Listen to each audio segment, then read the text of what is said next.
യേശുവിൽ ഏറ്റവും സ്നേഹം നിറഞ്ഞവരെ, ചെറിയ സമർപ്പണങ്ങളെ മാനിക്കുന്ന ഒരു ദൈവത്തെ നിങ്ങൾ ധ്യാനിച്ചിട്ടുണ്ടോ? സാധാരണയായി നമ്മൾ പറയാറുള്ളത് ദൈവം നമ്മോട് ചോദിക്കുന്ന എല്ലാ കാര്യങ്ങളും നമ്മൾ ദൈവത്തിനായി സമർപ്പിക്കണമെന്നാണ്. ദൈവം പറയുന്ന എല്ലാ കാര്യങ്ങളും നമ്മൾ മാറ്റിവെക്കണം എന്നാണ് ഒട്ടേറെ ഗുരുക്കന്മാർ പറഞ്ഞ് നിങ്ങൾ കേട്ടിട്ടുണ്ടായിരിക്കും. ഈ സമയം നമ്മൾ ധ്യാനിക്കുന്നത് ദൈവം പറയുന്ന വളരെ ചെറിയ ചില കാര്യങ്ങൾ മാറ്റിവെക്കാൻ നിങ്ങൾക്ക് മനസ്സുണ്ടോ? എങ്കിൽ നിങ്ങൾ ഒരുപാട് നന്മകൾ നിങ്ങളുടെ വ്യക്തിപരമായ ജീവിതത്തിലും സമൂഹത്തിലും സ്വീകരിക്കാൻ ഇടവരും. ദൈവം വലിയ കാര്യങ്ങൾ ആവശ്യപ്പെടുന്ന ഏതാനും വ്യക്തികൾ ബൈബിളിലുണ്ട്. വളരെ ചെറുതായി മാത്രം നമുക്കവയെ കാണാനായിട്ട് ശ്രമിക്കാം. ഉദാഹരണത്തിന്, ഒരു ചെറുപ്പക്കാരൻ യേശുവിൻ്റെ അടുത്ത് വന്നുകൊണ്ട് പറഞ്ഞു, എനിക്ക് കർത്താവെ നിന്നെ പരിപൂർണമായി പിന്തുടരാൻ ആഗ്രഹമുണ്ട്. യേശു ചോദിച്ചു, നീ കൽപ്പനയൊക്കെ പാലിക്കുന്നുണ്ടോ? അവൻ പറഞ്ഞു, ഞാൻ എല്ലാ കൽപ്പനയും പാലിക്കുന്നുണ്ട്. എന്നിട്ട് എല്ലാ കൽപ്പനകളും അവൻ പറയുകയും ചെയ്തു, ഈ കൽപ്പനകളെല്ലാം ഞാൻ പാലിക്കുന്നുണ്ട്. ഈശോ പറഞ്ഞു, എന്നിട്ടും നിനക്ക് എന്നെ കൂടുതൽ പിന്തുടരണം എന്ന് ആഗ്രഹമുണ്ടെങ്കിൽ നീ നിനക്കുള്ളതെല്ലാം വിറ്റ് ദരിദ്രർക്ക് കൊടുക്കണം. സഹോദരങ്ങളെ, ഇത് വിശ്വാസ ജീവിതത്തിൻ്റെ 2 പടികളാണ്.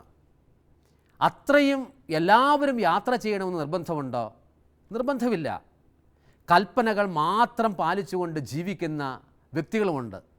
യേശുവിനോടൊപ്പം 1-ാം മൈൽ യാത്ര ചെയ്യുന്നവരുണ്ട്, യേശുവിനോടൊപ്പം 2-ാം മൈൽ യാത്ര ചെയ്യുന്നവരുണ്ട്.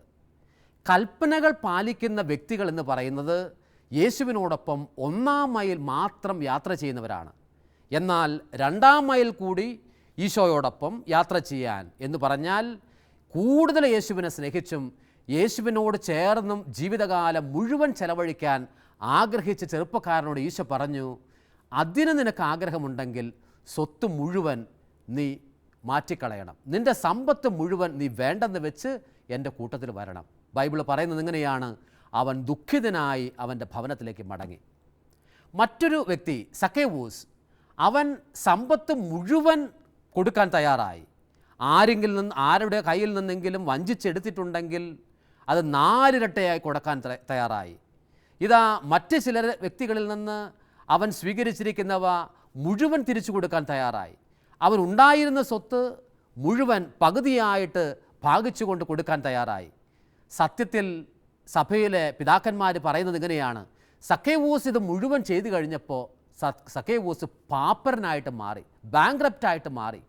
പിന്നെ അവൻ്റെ കയ്യിൽ ഒന്നുമില്ല, അവൻ്റെ അക്കൗണ്ടിൽ ഒന്നുമില്ല ബാലൻസ്, അവന് സ്ഥലവുമില്ല, പ്രോപ്പർട്ടിയുമില്ല. ഇത് യേശുവിനോടൊപ്പം 2-ാം മൈൽ യാത്ര ചെയ്യാൻ ആവശ്യപ്പെട്ട് ആരെങ്കിലുമൊക്കെ അവനെ പിന്തുടരുന്നുണ്ടെങ്കിൽ അവരെടുക്കുന്ന തീരുമാനമാണ്. എന്നാൽ ഇന്ന് ഈ സമയം നമ്മൾ കാണുന്നത് യേശു പറയുന്ന, നമ്മുടെ കർത്താവ് പറയുന്ന ചെറിയ ചില സമർപ്പണങ്ങൾ നടത്താൻ നമ്മൾക്ക് മനസ്സുണ്ടോ എന്നുള്ളതാണ്.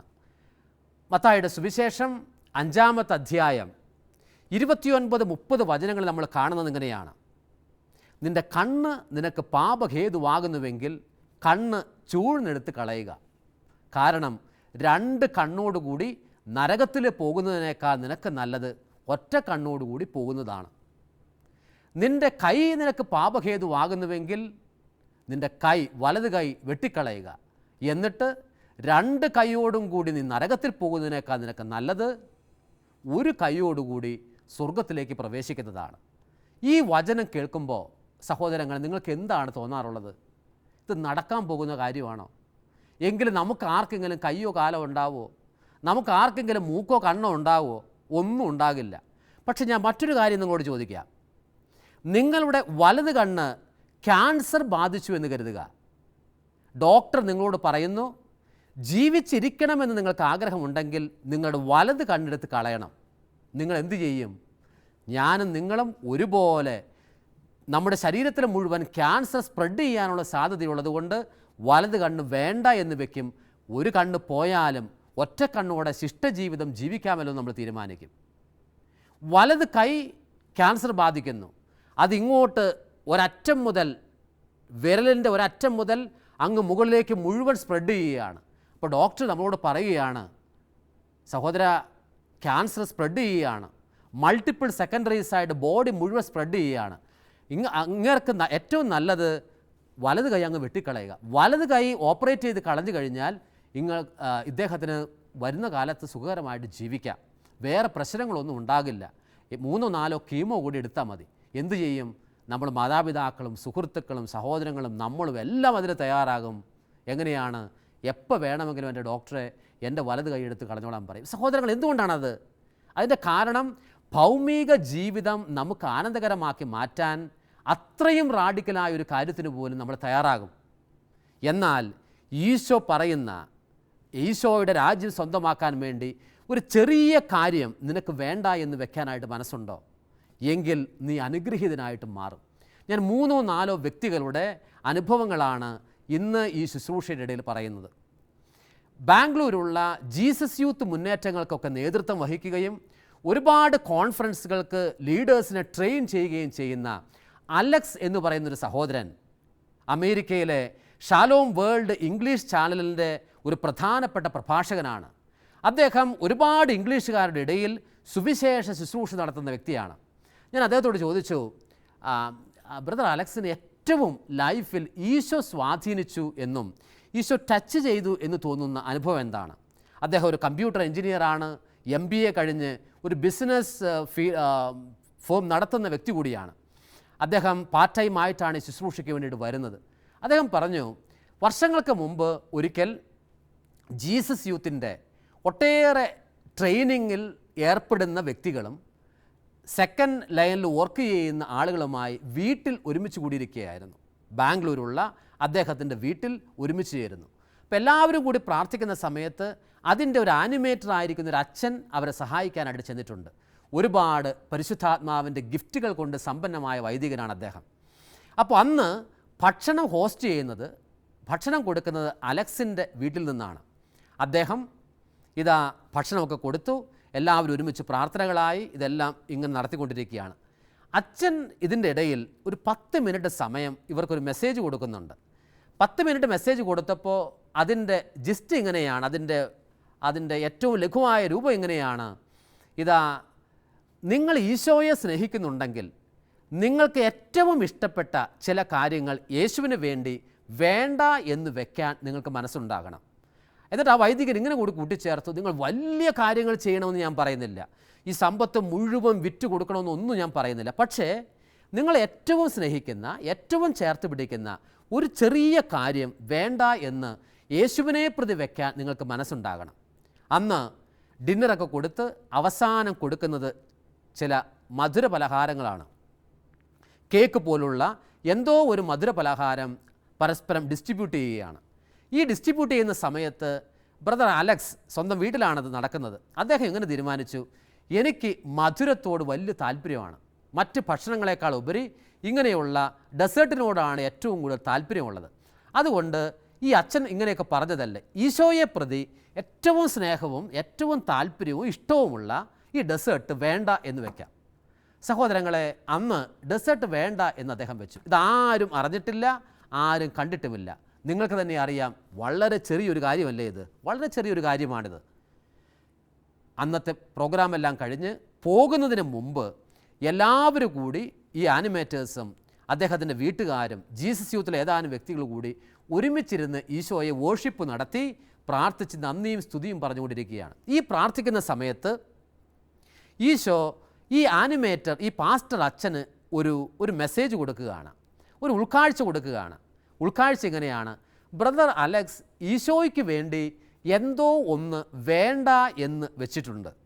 ഇന്ന് ഏതാനും മണിക്കൂറുകൾക്ക് ഉള്ളിലായിരിക്കണം അത് ചെയ്തിരിക്കുന്നത്. ഈശോയും സ്വർഗവും അത് ഒരുപാട് റെസ്പെക്റ്റ് ചെയ്യുന്നു, ഒരുപാട് മാനിക്കുന്നു. ബ്രദർ അലക്സ് എന്നോട് പറഞ്ഞത് എങ്ങനെയാണ്: എൻ്റെ ആത്മീയ ജീവിതത്തിൽ ഞാൻ ഒരുപാട് ലോകരാഷ്ട്രങ്ങളിൽ പോയി ജീസസ് യൂത്തിനെ ട്രെയിൻ ചെയ്യുന്നൊരു ട്രെയിനറാണ്, ഞാനൊരു ബിസിനസ്സുകാരനാണ്. എന്നിരുന്നാൽ കൂടിയും എൻ്റെ ആത്മീയ ജീവിതത്തിൽ ഒരുപാട് അനുഭവങ്ങൾ ഉണ്ടായിട്ടുണ്ട്. എന്നാൽ പോലും ഈ ഒരു സംഭവം എന്നെ ഒരുപാട് സ്വാധീനിച്ചു. കാരണം ഞാൻ ഈ ഭക്ഷണമൊക്കെ കഴിഞ്ഞിട്ട് എനിക്ക് ഇഷ്ടപ്പെട്ട യേശുവിനെ പ്രതി ഒരു കൊച്ചു ഡെസേർട്ട് വേണ്ട എന്ന് വെച്ചപ്പോൾ, ഒരു കൊച്ചു മധുര പലഹാരം വേണ്ട എന്ന് വെച്ചപ്പോൾ സ്വർഗം അത് മാനിച്ചു, ഈശോ അത് മാനിച്ചു. മാതാപിതാക്കളെ, സഹോദരങ്ങളെ, ചെറിയ സമർപ്പണങ്ങൾ വലിയ സമർപ്പണങ്ങൾ എന്നതുപോലെ തന്നെ അല്ല, അതിനേക്കാൾ ഉപരി യേശുവിന് വളരെ പ്രധാനപ്പെട്ടതാണ്. ഇന്നും നൂറ്റാണ്ടുകൾ കഴിഞ്ഞിട്ടും അൾത്താരകളിൽ ധാരാളമായി പ്രസംഗിക്കപ്പെടുന്ന ഒരു സംഭവമുണ്ട്. ആ സംഭവം എന്താണ്? 5 അപ്പം 5000 പേർക്ക് അതിലപ്പുറവുമുള്ള ആളുകൾക്ക് വേണ്ടി മുറിച്ചു കൊടുത്ത സംഭവമാണ്. 4 സുവിശേഷകന്മാരും ഒരുപോലെ രേഖപ്പെടുത്തിയിരിക്കുന്ന ഒരു സുവിശേഷ ഭാഗമാണ്, ഒരു സംഭവമാണ് ഇത്. 5 അപ്പം 5000 പേർക്ക് കൊടുത്തു. ഇതെങ്ങനെയാണ് സംഭവിക്കുന്നത്? ഇത് സംഭവിക്കുന്നത് അന്ന് ഒരു ടിഫിൻ ബോക്സ്, ഒരു ലഞ്ച് ബോക്സ് ഒരു പയ്യൻ കൊണ്ടുവന്നിട്ടുണ്ടായിരുന്നു, ഒരു ബാലൻ കൊണ്ടുവന്നിട്ടുണ്ടായിരുന്നു. അവന് വേണ്ടി കഴിക്കാൻ വേണ്ടി കൊണ്ടുവന്നതാണത്. 5 അപ്പം 2 മീൻ, ഒന്നുമില്ല. ഈ അപ്പം എന്ന് പറയുന്നത് ഈ വലിയ പുരുഷാരവുമായി കമ്പയർ ചെയ്യുമ്പോൾ, ബന്ധപ്പെടുത്തി നോക്കുമ്പോൾ വളരെ ചെറുതാണ്. പക്ഷേ ശിഷ്യഗണം പറഞ്ഞതനുസരിച്ച്, യേശു പറഞ്ഞു എന്ന് പറഞ്ഞ് ശിഷ്യഗണം ആ ബാലൻ്റെ അടുത്ത് ചെന്ന്, ഈ മോനെ നീ ഇത് പങ്കുവെക്കാൻ തയ്യാറുണ്ടോ എന്ന് ചോദിച്ചപ്പോൾ അവനതിന് തയ്യാറായി. സഹോദരങ്ങളെ, ഇന്നും 2000 വർഷങ്ങൾ കഴിഞ്ഞിട്ടും ഇതിനെക്കുറിച്ചുള്ള പ്രഭാഷണം അവസാനിച്ചിട്ടില്ല. സഭയിലെ ആത്മീയ ഗുരുക്കന്മാരും സഭാപിതാക്കന്മാരും പറയുന്നത്, അന്ന് ആ സമർപ്പണം നടത്തിയ കൊച്ചു ബാലൻ വളർന്നു വലുതായി, അവൻ പുരോഹിതനായി, അവൻ മെത്രാനായി, അനുഗ്രഹീതനായ ഒരു സഭയിലെ പണ്ഡിതനായി.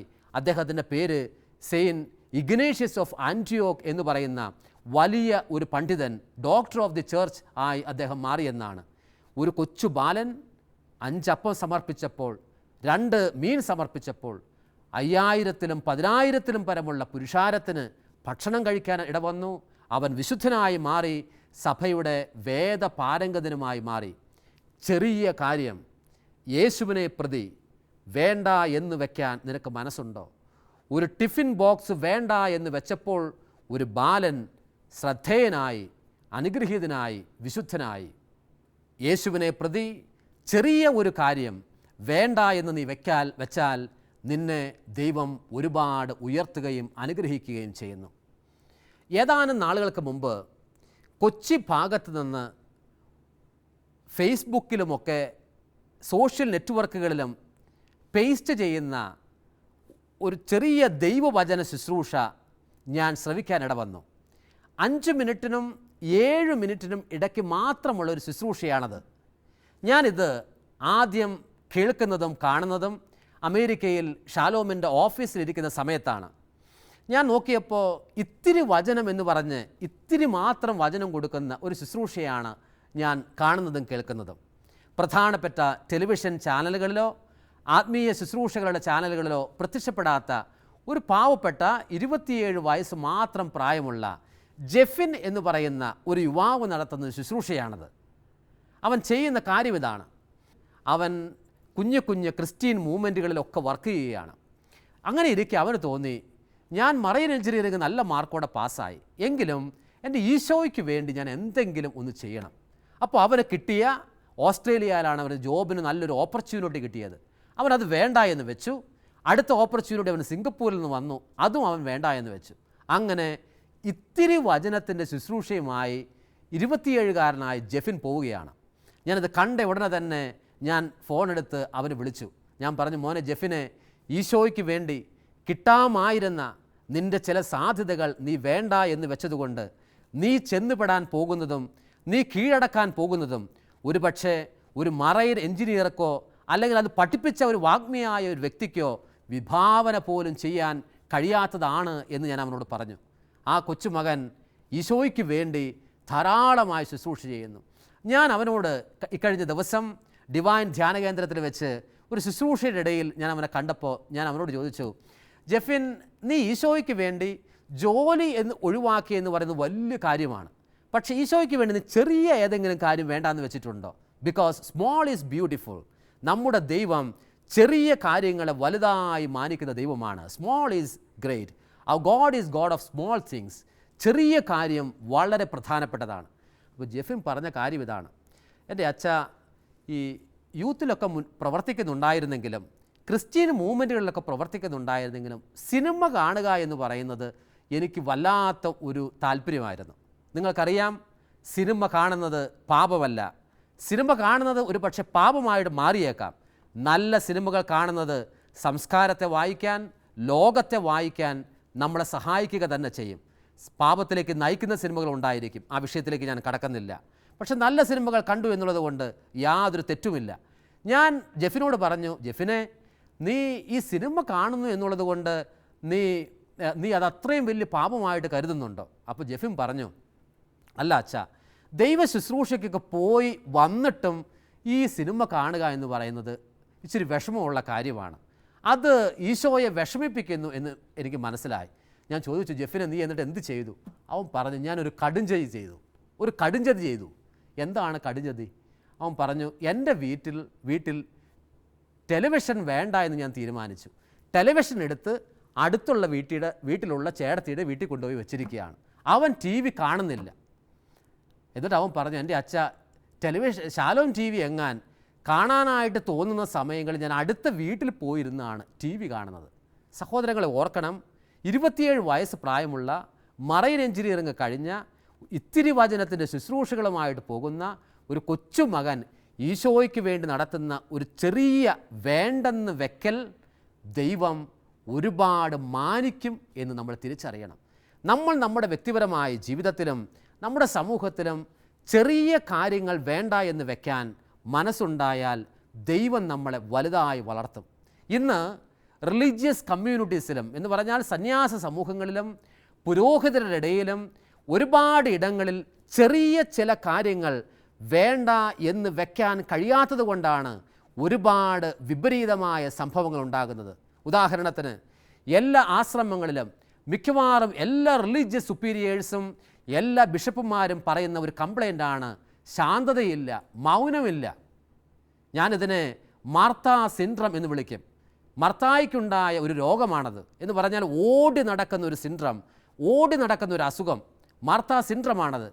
റിലീജിയസ് സുപ്പീരിയേഴ്സ് പറയുന്നു മൗനമെങ്ങുമില്ല, ശാന്തതയെങ്ങുമില്ല. ആശ്രമങ്ങളിൽ ശാന്തതയില്ലെങ്കിൽ പിന്നെ ലോകത്തിൽ എവിടെ ശാന്തതയുണ്ടാകും? എന്നെ കേൾക്കുന്ന വിവിധ ആശ്രമങ്ങളിലോ സന്യാസ സമൂഹങ്ങളിലിരിക്കുന്ന സഹോദരങ്ങളെ, ശാന്തതയുണ്ടാകാൻ ഒരു ചെറിയ കാര്യം നിങ്ങൾക്ക് ചെയ്യാൻ മനസ്സുണ്ടോ? എന്താണത്?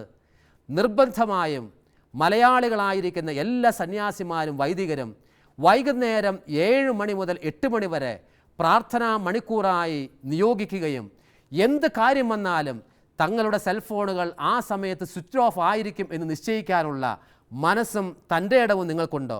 ചെറിയ കാര്യമാണത്, പക്ഷേ ദൂരവ്യാപകമാകുന്ന വിധത്തിൽ വലിയ കാര്യങ്ങൾ നമ്മളുടെ സന്യാസ സമൂഹങ്ങളിലും നമ്മളുടെ വൈദിക ജീവിതത്തിലും അത് സംഭവിക്കും. അല്ലെങ്കിൽ പാപകരമായ കാര്യങ്ങൾക്ക് വേണ്ടി ശരീരവും മനസ്സും വച്ചു കൊടുക്കേണ്ടതായി വരുന്നു എന്നൊരു തോന്നലും, ഒരുപാട് വീഴ്ചകൾ സ്വകാര്യമായ ജീവിതത്തിൽ സംഭവിക്കുന്നു എന്നുള്ള തോന്നലും നിങ്ങൾക്കുണ്ടോ? നിങ്ങൾക്ക് ചെയ്യാൻ പറ്റുന്നത് നിർബന്ധമായും ബോധപൂർവവും നമ്മൾ തീരുമാനിക്കണം, വൈകുന്നേരം സായാഹ്ന പ്രാർത്ഥന കഴിഞ്ഞാൽ പിന്നീട് കമ്പ്യൂട്ടർ തുറന്നു നോക്കുകയില്ല എന്ന്. ചെറിയ കാര്യമായിരിക്കാം. ഞാൻ ഈ പറയുന്നത് കേൾക്കുമ്പോൾ ഒരു പക്ഷേ പൊട്ടത്തരമായിട്ട് നിങ്ങൾക്ക് തോന്നുന്നുണ്ടായിരിക്കാം. സഹോദരങ്ങളെ, ദൈവം നമുക്ക് കൂടുതൽ വിലയുള്ളതായി ഞാനും നിങ്ങളും ഒരുപോലെ പരിഗണിക്കുന്നുവെങ്കിൽ ജീവിതത്തിൽ ചെറിയ കാര്യങ്ങൾ ദൈവത്തെ പ്രതി നിങ്ങൾക്ക് മാറ്റിവെക്കാൻ മനസ്സുണ്ടാകണം. ആ മനസ്സ് നിങ്ങൾക്കുണ്ടെങ്കിൽ ആത്മീയ ജീവിതം ഒരുപാട് അനുഗ്രഹീതമാകും എന്ന് വിശ്വസിക്കാൻ നമുക്ക് പറ്റും. അത് സംഭവിക്കുക തന്നെ ചെയ്യും. ദൈവത്തിനായി ചെറിയ ചില കാര്യങ്ങളെ മാറ്റിവെക്കുന്ന വ്യക്തികളെ അനുഗ്രഹിക്കാനും സ്നേഹിക്കാനും ചേർത്ത് പിടിക്കാനും ദൈവം കാത്തിരിക്കുകയാണ്. ഇന്ന് ഈ വചന ശുശ്രൂഷയിൽ പങ്കുപറ്റുമ്പോൾ, ആരാധനയിൽ നമ്മൾ പങ്കുപറ്റുമ്പോൾ ദൈവത്തിന് വേണ്ടി ഞാൻ ഇഷ്ടപ്പെടുന്ന ചിലതിനെ വേണ്ട എന്ന് നമ്മൾ വെക്കണം. ചെറിയ കാര്യങ്ങൾ യേശുവിനെ പ്രതി വേണ്ട എന്ന് ഞാൻ വെക്കുമ്പോൾ വലിയവനായ ദൈവം എന്നെ മാനിക്കാനും എന്നെ സ്നേഹിക്കാനും എന്നെ ചേർത്ത് പിടിക്കാനും കാത്തിരിക്കുകയാണ്. അങ്ങനെ നമ്മുടെ സന്യാസ സമൂഹങ്ങൾ, നമ്മുടെ വൈദിക അന്തസ്സ്, നമ്മുടെ ആത്മീയ ജീവിതം, നമ്മുടെ ജീവിതത്തിൽ നമ്മൾ നടത്തുന്ന ഓരോ ശുശ്രൂഷകളും ഏറെ അനുഗ്രഹീതമാക്കി നമുക്ക് മാറ്റാം. ആത്മീയ ശീലങ്ങളിൽ വളരെ പ്രധാനപ്പെട്ടതാണ് ചെറുത് വേണ്ട എന്ന് വെക്കുന്നത്. ചിലരൊക്കെ ഇങ്ങനെ പറയും, നോമ്പ് കാലത്ത് ഇറച്ചിയോ മീനോ ഒഴിവാക്കിയത് കൊണ്ട് എന്താണ് പ്രയോജനം? ഒരുപാട് വൈദികർ ധാരാളം പ്രസംഗിക്കാറുണ്ട് അതിനെക്കുറിച്ച്. ഒരുപാട് പിതാക്കന്മാർ ഇതേക്കുറിച്ച് സംസാരിക്കാറുണ്ട്. അതല്ല പ്രധാനപ്പെട്ടത്, നമുക്ക് മറ്റ് ചിലത് ആണ് എന്ന്. സഹോദരങ്ങളെ, അത് ശരി തന്നെയാണ്. പക്ഷേ ഞാൻ ഒരു കാര്യം നിങ്ങളോട് ചോദിക്കട്ടെ. യേശുവിനെ പ്രതി ഇറച്ചി വേണ്ട എന്നോ മീൻ വേണ്ട എന്നോ വെക്കാൻ ഒരു കൊച്ചു പയ്യൻ തൻ്റെ ഇടം കാണിച്ചിട്ടുണ്ടെങ്കിൽ അതും സ്നേഹത്തോടെയും ആദരവോടെയും സ്വർഗത്തിലെ പിതാവ് അത് മാനിക്കില്ലേ? അത് പ്രധാനപ്പെട്ടതല്ലേ? നമ്മൾ ക്രിസ്ത്യാനികൾ മാറി മാറി വന്ന് കാലങ്ങൾ കഴിഞ്ഞപ്പോൾ നമുക്ക് പരമ്പരാഗതമായ ഉപവാസവുമില്ല, നമ്മൾ പറയുന്ന പോസ്റ്റ് മോഡേൺ ഉത്തരാധുനിക തലത്തിലുള്ള ഉപവാസവുമില്ല. ചങ്കൂറ്റവും സ്നേഹവും താല്പര്യവും യേശുവിൻ്റെ മുമ്പിലും യേശുവിനോടുമുണ്ടെങ്കിൽ നമ്മൾ യേശുവിനെ പ്രതി ചെറിയ കാര്യം വേണ്ട എന്ന് വെക്കണം. അപ്പോൾ ഞാനും നിങ്ങളും ഒരുപാട് അനുഗ്രഹീതരാകും, സ്വർഗത്തിന് ചേർന്നവരുമാകും. തുടർന്ന് വരുന്നുള്ള ആരാധനയിലും പ്രാർത്ഥനയിലും ചില തീരുമാനങ്ങൾ, യേശുവിന് വേണ്ടി ചില കാര്യങ്ങൾ വേണ്ട എന്ന് വെക്കുന്ന തീരുമാനങ്ങൾ എടുക്കാൻ സ്വർഗത്തിലെ പിതാവ് നമ്മെ ഓരോരുത്തരെയും അനുഗ്രഹിക്കട്ടെ. ദൈവം നമ്മെ സഹായിക്കട്ടെ. ആമേൻ.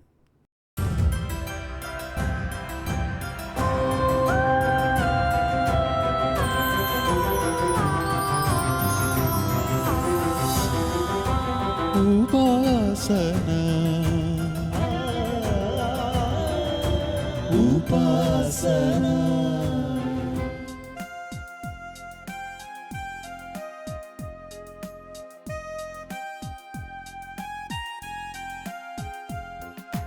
ദൈവപുത്ര അങ്ങേക്കാരാധന, യേശുനാഥ അങ്ങേക്കാരാധന.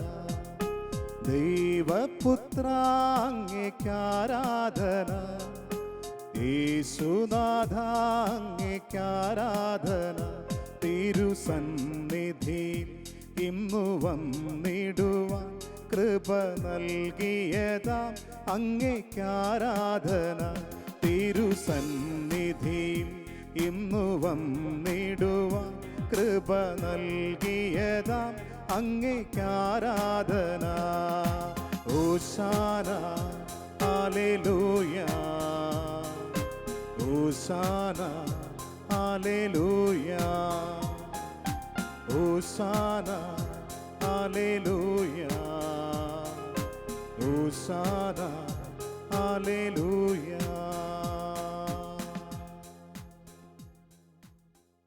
വിശുദ്ധ പൗലോസ് അപ്പസ്തോലൻ പറയുന്ന വാക്കുകൾ നമുക്കോർക്കാം.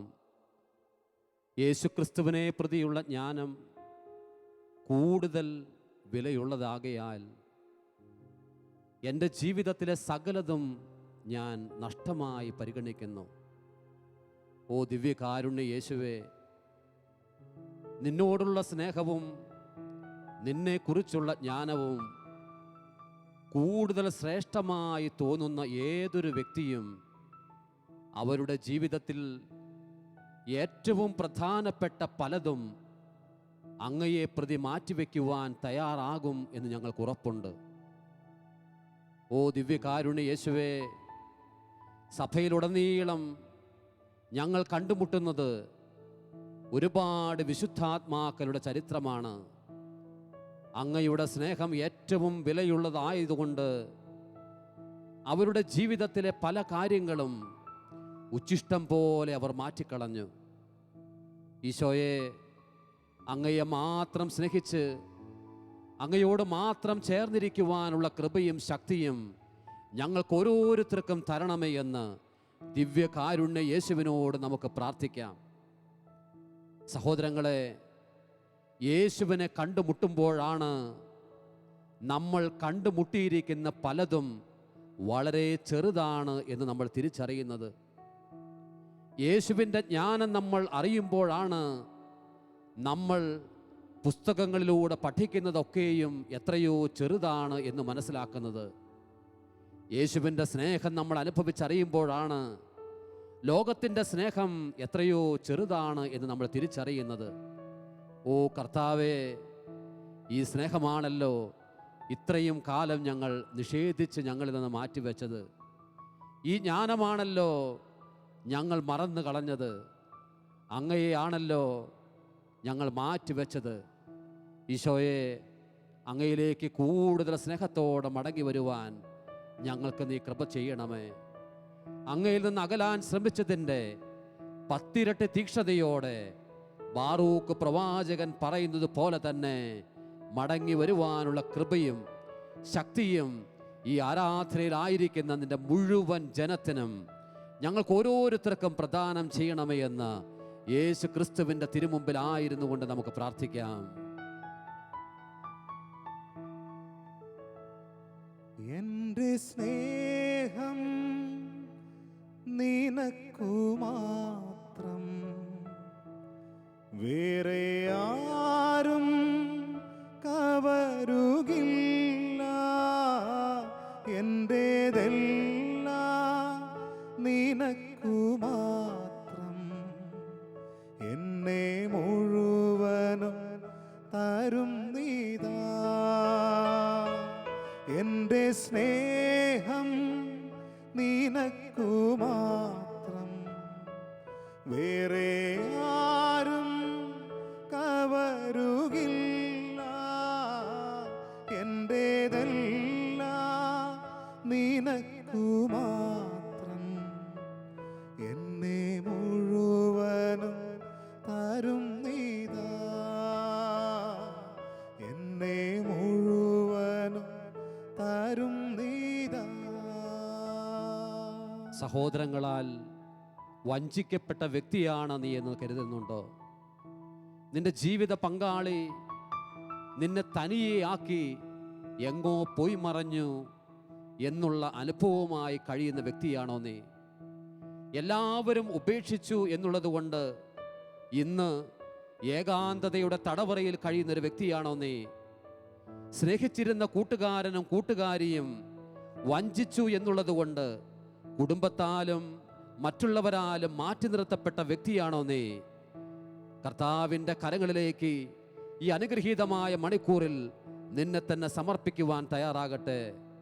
ലോകത്തിൽ ആരുടെയും സ്നേഹം വഞ്ചിതമാകുവാൻ സാധ്യതയുള്ളതാണെങ്കിലും ഒരിക്കലും വഞ്ചിക്കപ്പെടാൻ ഇടയില്ലാത്ത ആ സ്നേഹത്തിലേക്ക്, ഒരിക്കലും മാറ്റമില്ലാത്ത ആ സ്നേഹത്തിലേക്ക്, മുഴുമനസ്സോടെ നമ്മളെ ചേർത്ത് പിടിക്കുന്ന ആ സ്നേഹത്തിലേക്ക്, കുരിശോളം നമ്മളെ പുൽകുന്ന ആ സ്നേഹത്തിലേക്ക് ഏറെ സ്നേഹത്തോടെ നമ്മുടെ ജീവിതത്തെ വെച്ചുകൊടുത്ത് നമുക്ക് പ്രാർത്ഥിക്കാം. ഓ കർത്താവേ, ഞങ്ങൾക്ക് വേണ്ടി മുറിക്കപ്പെട്ട സ്നേഹമേ, ഞങ്ങൾക്ക് വേണ്ടി എല്ലാം പകുത്തു നൽകിയ സ്നേഹമേ, ഞങ്ങൾക്ക് വേണ്ടി മണ്ണിൽ അവതരിച്ച സ്നേഹമേ, ഞങ്ങൾക്ക് വേണ്ടി ജീവിതം ഹോമിച്ച സ്നേഹമേ, ഞങ്ങൾക്ക് വേണ്ടി ഉയർത്തെഴുന്നേറ്റ സ്നേഹമേ, അങ്ങയെ മാത്രം ചേർത്ത് പിടിക്കുവാൻ ഞങ്ങളെ ഓരോരുത്തരെയും അനുവദിക്കണമേ എന്ന് നമുക്ക് പ്രാർത്ഥിക്കാം. എൻ്റെ സ്നേഹം നിനക്കു മാത്രം, വേറെ ആരും കവരുകില്ല. എൻ്റേതെല്ലാം നിനക്കു മാത്രം, എന്നെ മുഴുവനും തരും നീതാ. യേശുവിനെ മാത്രം സ്നേഹിക്കാൻ ഹൃദയത്തിൽ നമുക്ക് തീരുമാനമെടുക്കാം. യേശുവിനെ മാത്രം ചേർത്ത് പിടിക്കാൻ ഹൃദയത്തിൽ ഈ ദിവസം നമുക്ക് തീരുമാനമെടുക്കാം.